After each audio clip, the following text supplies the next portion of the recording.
malicious mischief.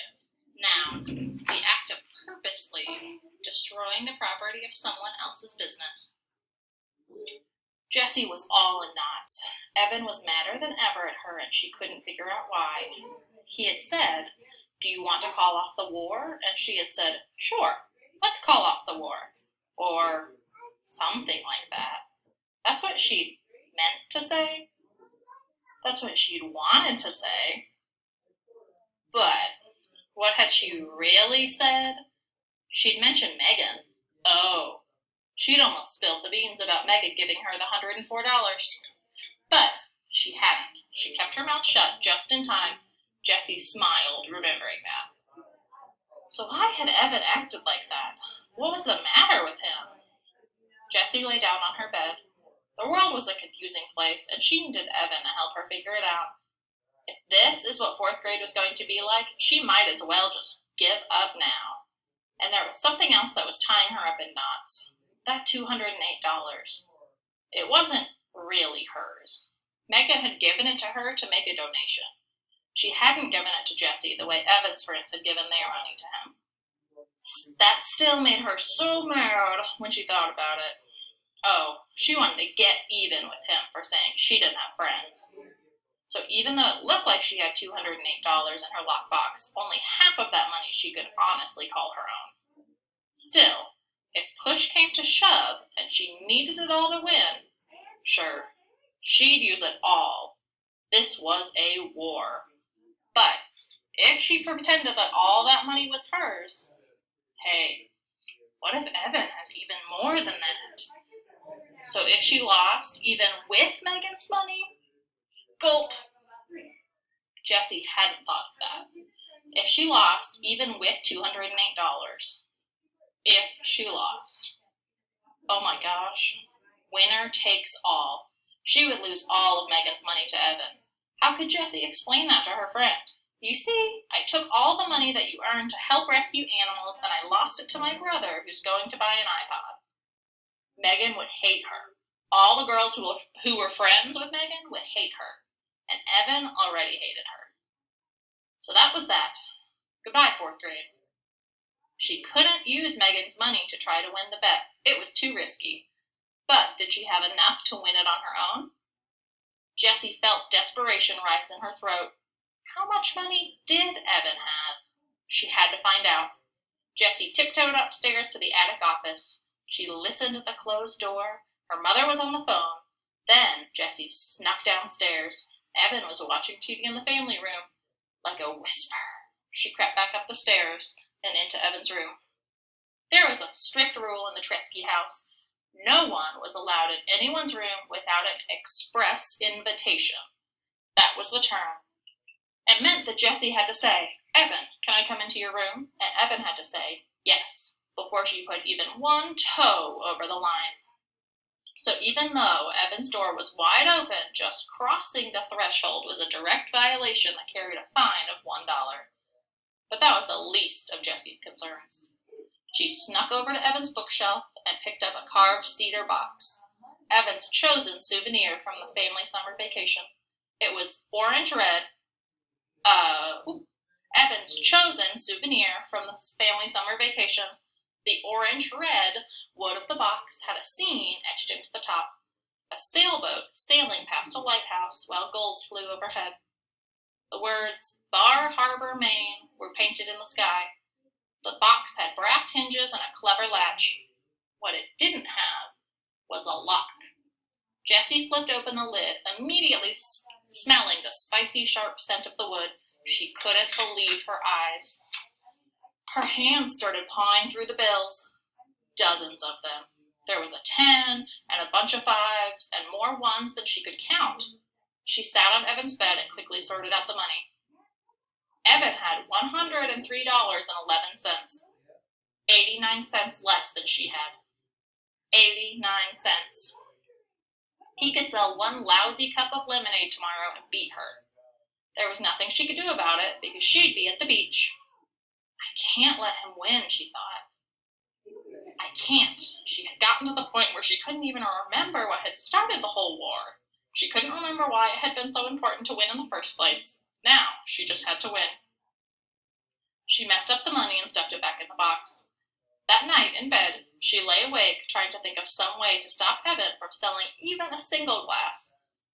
Sometimes, in the dark, dark thoughts come. Jessie had a very dark thought. The next morning was Sunday, and the rule in the Tresky house was that everyone could sleep in as late as he or she wanted. But Jessie awoke to the sound of the electric garage door opening. She sat up in bed and checked the clock. 8 a.m.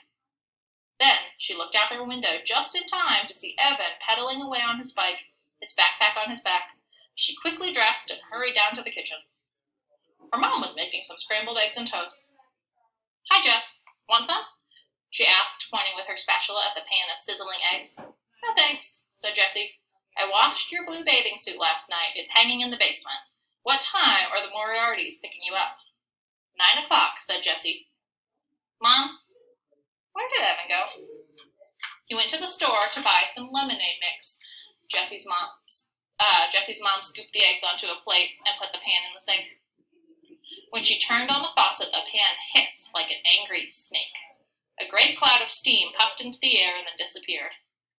"What's going on, Jess? What's with all the lemonade stands and you and Evan fighting?"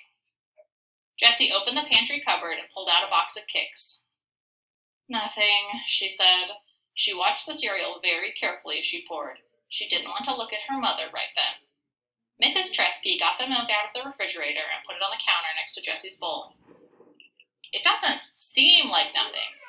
Seems like there's a lot of bad feelings between the two of you." Jessie poured her milk slowly. "Evan's mad at me. And he's going to be a whole lot madder after today," she added in her head. "What's he mad about?" asked Mrs. Tresky. "I don't know. He called me a baby, and said I ruin everything, and..."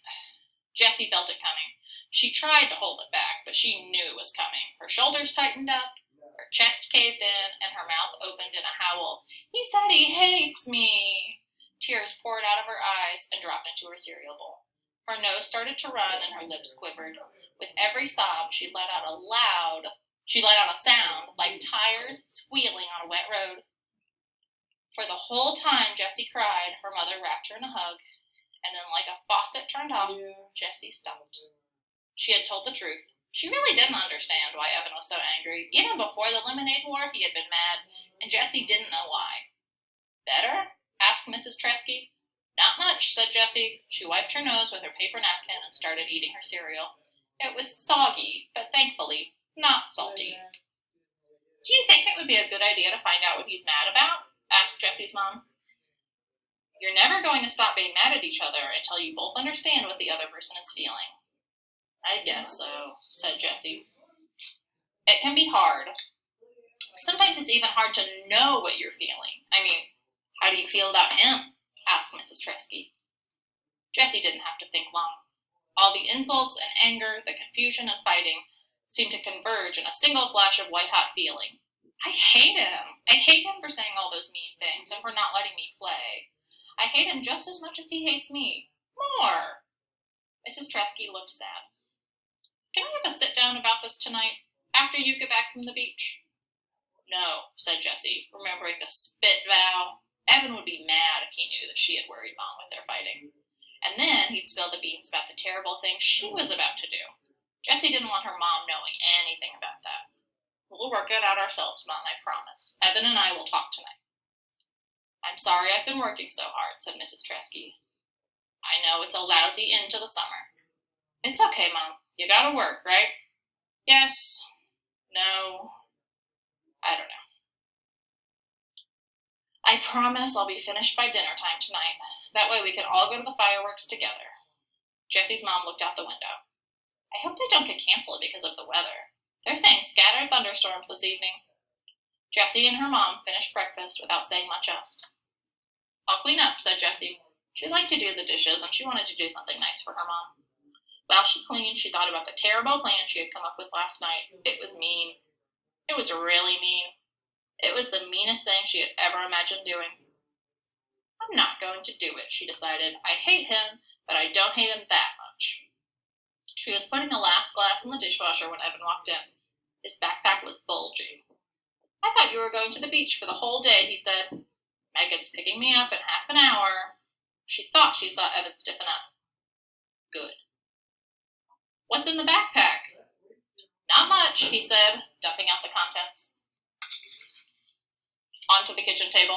Cans of lemonade mix rolled all over. Jessie tried to count, but there were too many. 15? 20? Holy macaroni! How many cans did you buy? 32, Evan said, starting to stack the cans in a pyramid. But you don't need that much. Even to win, you don't need that much. She did the calculations in her head. That's 256 cups of lemonade. If you sell them at 50 cents a piece, $1. I'm going to charge $1 a piece. Jessie felt like her head was going to explode. You'll never sell it all, she said. There isn't a neighborhood in town that will buy 256 cups in one day. Too much lemonade, not enough thirsty people, she thought. I'm going to roll, like the ice cream truck. I'm going to mix it all up in this big cooler and wagon it from street to street. The high today is going to be 94 degrees. It might take me all day, but I'll sell every last drop. 256 smackers. And then, tonight, Juicy, we count our earnings. Don't forget, winner takes all. But you don't need $256 to win, she shouted. Evan stood tall and said in that gravelly voice that all the boys imitated, I don't play to win. I play to pulverize. Ugh, what an idiot. Jessie couldn't believe her brother could be such a jerk. She watched as Evan put together his rolling lemonade stand in the garage. The bigger cooler was something Mrs. Tresky had bought a few years back when she was in charge of the refreshments for the school spring fling. It looked like a giant bongo drum with a screw-off top and a spigot at the bottom. Evan loaded it into the wagon, then poured in the mix from all 32 cans. He used the garden hose to fill the cooler to the top, then dumped in 4 trays of ice cubes. With a plastic beach shovel, he stirred the lemonade. The ice cubes made a weird rattling noise as they swirled around in the big drum. Using the shovel like a big spoon, he scooped out a tiny bit and tasted it. Perfect, he announced, screwing the top on tightly. Then he went into the basement to make his lemonade on wheels sign. Without a moment's hesitation, Jessie sprang into action. First, she got out a large Ziploc from the kitchen drawer, the kind that you could freeze a whole gallon of strawberries in if you wanted to. Then, she held it upside down and wide open over the fruit bowl. She gave the bowl a solid knock. Jessie was surprised how easy it was to catch the fruit flies that floated up from the bowl. It was like they wanted to die. She filled that bag and 2 more with flies and then hurried to the garage. She unscrewed the top of the big cooler. Holding the first bag upside down, she unzipped it, expecting all of the flies to fall down into the lemonade. They didn't. They stayed safe and dry in the bag. It was like they wanted to live.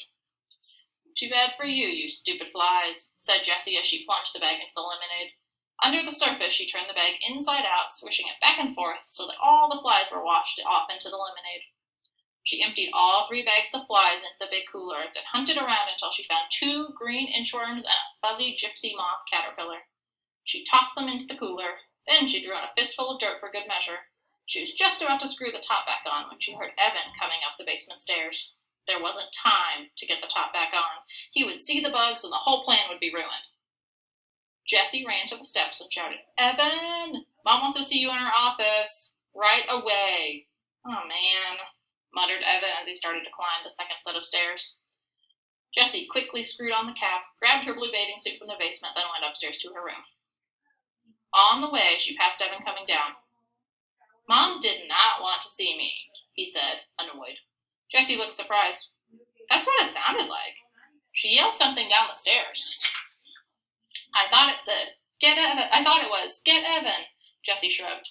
So I got you. From her bedroom window, she watched Evan rolling down the street with his lemonade on wheels stand. He was like one of those old-time peddlers calling out, Lemonade, get your ice-cold lemonade here, as he walked.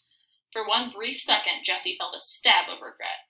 She could see how hard he was straining to pull the heavy cooler. She knew what it was like to stand in the hot sun selling lemonade. But the feeling was snuffed out by the hurricane of anger she felt when she remembered Evan's gravelly voice. Pulverize. Jessie switched into her bathing suit, packed up her beach bag, and said a quick goodbye to her mother as the Moriartys pulled into the driveway. What a great day for the beach, said her mother. Have fun and be home in time for the fireworks, okay? The fireworks. Yep. Jessie imagined there would be some fireworks tonight.